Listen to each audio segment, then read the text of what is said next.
দর্শক, এই মুহূর্তে বগুড়ার আলতাফুন্নেসা খেলার মাঠে রয়েছেন আমাদের সহকর্মী ইয়াসিন রানা। কথা বলছি তার সাথে। রানা, প্রধানমন্ত্রীর সফর ঘিরে কেমন প্রস্তুতি দেখতে পাচ্ছেন আমাদের জানাবেন। তনুজা, আপনাকে ধন্যবাদ। আমি এই মুহূর্তে আছি বগুড়া আলতাফুন্নেসা খেলার মাঠে।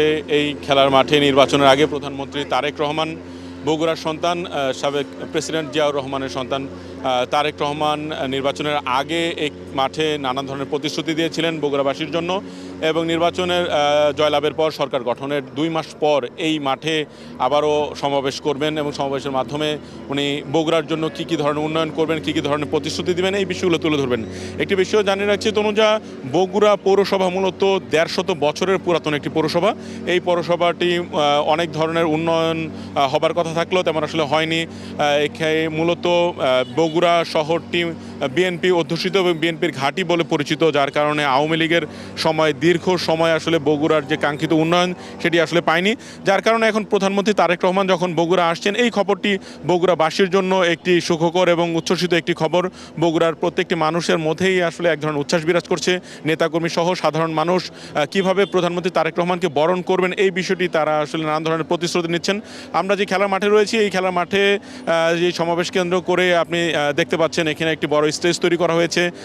সাধারণ মানুষের জন্য এখানে বাঁশ দিয়ে ব্যারিকেড তৈরি করা হয়েছে, যেহেতু প্রধানমন্ত্রীর একটি নিরাপত্তা বলয় থাকবে। এরপরে এই মাঠে কালকে দুপুর থেকেই মূলত এখানে নেতাকর্মীরা আসবেন, নানান ধরনের স্লোগান ফেস্টুন নিয়ে আসবেন প্রধানমন্ত্রীকে বরণ করার জন্য। এর বাইরে প্রধানমন্ত্রী ইতিমধ্যেই যে বিষয়টি আপনি জানাচ্ছিলেন, জেলা আইনজীবী সমিতি এবং এখানে প্রেস ক্লাব উদ্বোধন করবেন, ফ্যামিলি কার্ড বিতরণ করবেন, এবং তার যে পিতা সাবেক প্রেসিডেন্ট জিয়াউর রহমানের যে পৈতৃক বাসভবন বাগবাড়ি, গাবতলীর বাগবাড়িতে, সেখানে তিনি যাবেন, খাল খনন কর্মসূচি উদ্বোধন করবেন। এর পরেও প্রধানমন্ত্রী নানান ধরনের উন্নয়ন প্রতিশ্রুতি দেবেন বলে এখানের মানুষ আসলে তারা প্রত্যাশা রাখছেন। একটি বিষয় জানিয়ে রাখছি, এখানে যেই বগুড়ার যারা এমপি রয়েছেন এবং জেলা যারা জনপ্রতিনিধি রয়েছেন, তারা তাদের তরফ থেকে অনেক ধরনের দাবি দেওয়া আসলে তুলে ধরার চেষ্টা করবেন।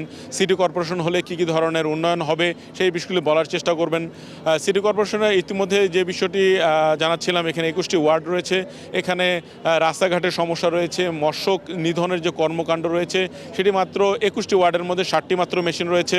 এখানে যেই নানান ধরনের যেই বর্জ্য ব্যবস্থাপনা সহ পাশে একটি নদী রয়েছে, এই নদীর আসলে কোনো ধরনের উন্নয়ন আসলে হয়নি। সেই হিসাবে এখানে জীবনযাত্রার মান উন্নয়ন করার জন্য বগুড়াবাসীর জন্য প্রধানমন্ত্রী তারেক রহমান বিশেষ বরাদ্দ দেবেন, এমনটি মনে করছে বগুড়াবাসী, যেন এটি একটি 13তম সিটি কর্পোরেশন হিসেবে এটি একটি আধুনিক উন্নত পরিকল্পিত শহর হবে, এমনটি প্রত্যাশা সাধারণ মানুষের। তো অনুযায়ী এই ছিল বগুড়ার মাঠ থেকে প্রধানমন্ত্রী তারেক রহমানের সফরের সবশেষ তথ্য।